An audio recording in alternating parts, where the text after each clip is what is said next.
वहीं दूसरी ओर अब ठंड भी धीरे धीरे बढ़ने लगी थी और रात के समय रामू के घर में ठंडी हवा खिड़की और छत से आनी शुरू हो गई थी। ठंडी हवा की वजह से अब रामू, उसकी पत्नी और उसकी बेटी पूरी रात ठंड में कांपते रहे। उनके पास एक ही कंबल था, अब उसमें भी ठंड नहीं रुकती थी। एक रात एक बहुत गरीब मजदूर था जिसके घर में उसकी पत्नी मधु और बेटी रानी रहा करती थी। पर अब गर्मियों का मौसम जाने को था और सर्दियों का मौसम आने को था, लेकिन रामू टूटी फूटी झोपड़ी में रहता था जिसकी खिड़की से हवा आती थी और छत से भी। एक दिन रामू की पत्नी मधु रामू से कहती है कि सुनिए जी, ठंड आने वाली है और ठंड में घर के अंदर बहुत हवा आती है, तो आपको घर की मरम्मत करवानी चाहिए। और रामू उसे कहता है कि मैं कल जाकर अपने मालिक से कुछ पैसे उधार ले आऊंगा ताकि हम अपने घर की मरम्मत करवा सके। यूं ही एक दिन बीत जाता है और अगली सुबह रामू अपनी मजदूरी के काम पर जाता है और वो जिसके पास काम कर रहा था उस मालिक से कहता है कि साहब जी, अगले महीने से ठंड आ रही है और मेरे घर की छत टूटी हुई है जिससे कि घर में हवा आती है, और अगर मैंने जल्दी उसे ठीक नहीं करवाया ना तो ठंड में बहुत दिक्कत हो जाएगी। रामू की बात सुन मालिक कहता है, अरे तो उसमें मैं क्या करूं? रामू कहता है, मालिक, आप थोड़े पैसे उधार दे देते तो मैं अपने घर की मरम्मत करवा लेता। मालिक कहता है कि अरे अभी तो तूने उतना काम भी नहीं किया है जो मैं तुझे उधार दे सकूं, अभी मेरे पास पैसे नहीं है। रामू कहता है, मालिक ऐसा मत करो, आप मुझे कुछ पैसे उधार दे दो। मेरी एक छोटी बच्ची है, मैं और मेरी पत्नी तो ठंड सह लेंगे पर मेरी बेटी नहीं सह पाएगी। रामू की लाख मिन्नतें करने पर भी उसे पैसे नहीं देता है और बेचारा रामू उदास शाम को घर लौट आता है। रामू के घर आते ही उसकी पत्नी मधु उससे पूछती है कि क्या आप मालिक से पैसे लाए? तो रामू उसे बताता है कि मालिक ने पैसे देने से मना कर दिया है। जिसके बाद मधु भी अब परेशान हो जाती है। दोनों ही इस बात को लेकर काफी परेशान हो गए थे कि अब सर्दियों में उनका गुजारा कैसे होगा। अब रामू मधु से कहता है कि अभी ठंड आने में पूरा 1 महीना बाकी है, तो मैं अगले महीने की 1 तारीख को अपने मालिक से पैसे के लिए बोलूंगा और तब शायद मालिक मना न करे। और ये सुन मधु कहती है कि हाँ, ये सही रहेगा। यूं ही रामू को मजदूरी करते हुए 1 महीना और बीत जाता है और जब रामू अपने मालिक से कहता है, मालिक अब तो पूरा 1 महीना हो गया है और थोड़ी थोड़ी ठंड भी होने लगी है, अरे अब तो आप मुझे मेरी मजदूरी के पैसे दे दो ताकि मैं उन पैसों से अपने घर की मरम्मत करवा लूं। रामू के इस बार पैसा मांगने पर भी मालिक फिर से कोई नया बहाना कर देता है और कहता है कि अभी मेरे पास सिर्फ ये 500 रुपए हैं, इससे ज्यादा नहीं है। 500 रुपए देखकर रामू कहता है कि मालिक, मैंने तो इस महीने एक भी छुट्टी नहीं की, उस हिसाब से तो मेरे ज्यादा पैसे बनते हैं। लेकिन मालिक उसे अपनी बातों में फंसा देता है और रामू के ज्यादा बहस करने पर उसे काम से धक्के मारकर निकाल देता है।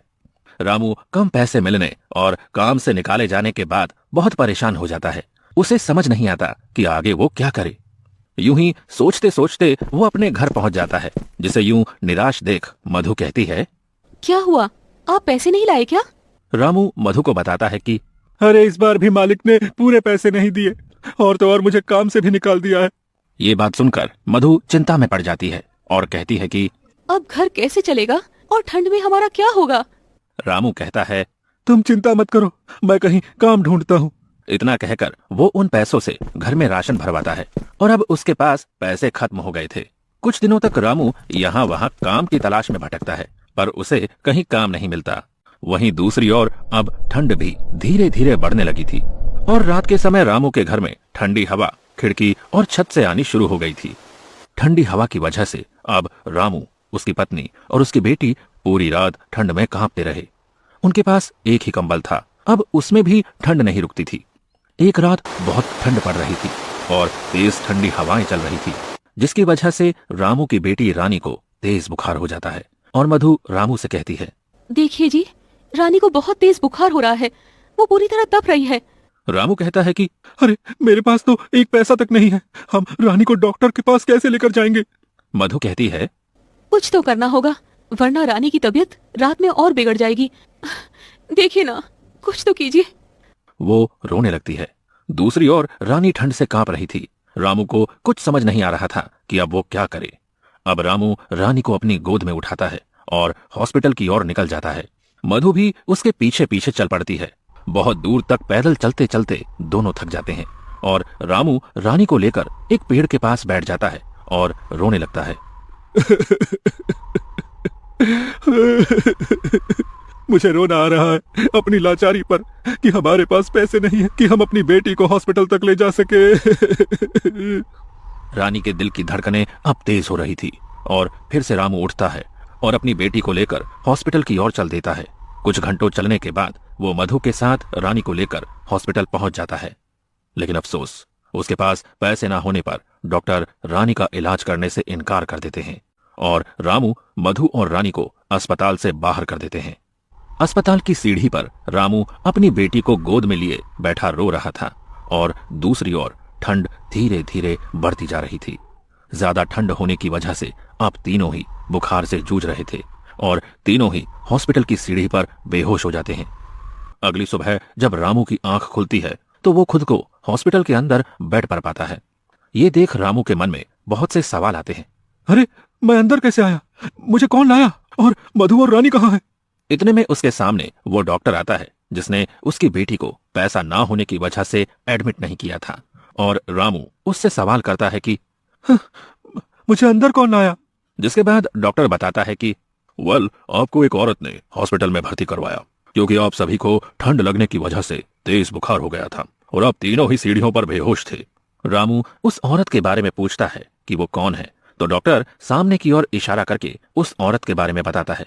अब रामू जाकर उस औरत से बात करता है और पूछता है, आपका बहुत बहुत धन्यवाद, लेकिन आपने हमारी मदद क्यों की? तो वो औरत बताती है, मेरा आपके परिवार से कोई रिश्ता नहीं है, लेकिन एक टाइम था जब मेरे साथ भी ऐसा ही हुआ था और मेरी फैमिली बहुत गरीब थी। मैं भी किसी सड़क किनारे ठंड से जूझ रही थी और किसी नेक दिल इंसान ने इसी तरह हमारी मदद की थी। तब से आज तक वो औरत गरीबों की मदद करती है। ये सुनकर रामू उसे धन्यवाद कहता है और फिर रामू अपनी बेटी से मिलता है और अपनी पत्नी से भी। अब रामू से वो औरत पूछती है कि आखिर आपके साथ ऐसा क्या हुआ था जो सब इतनी देर रात तक हॉस्पिटल के बाहर बैठे थे?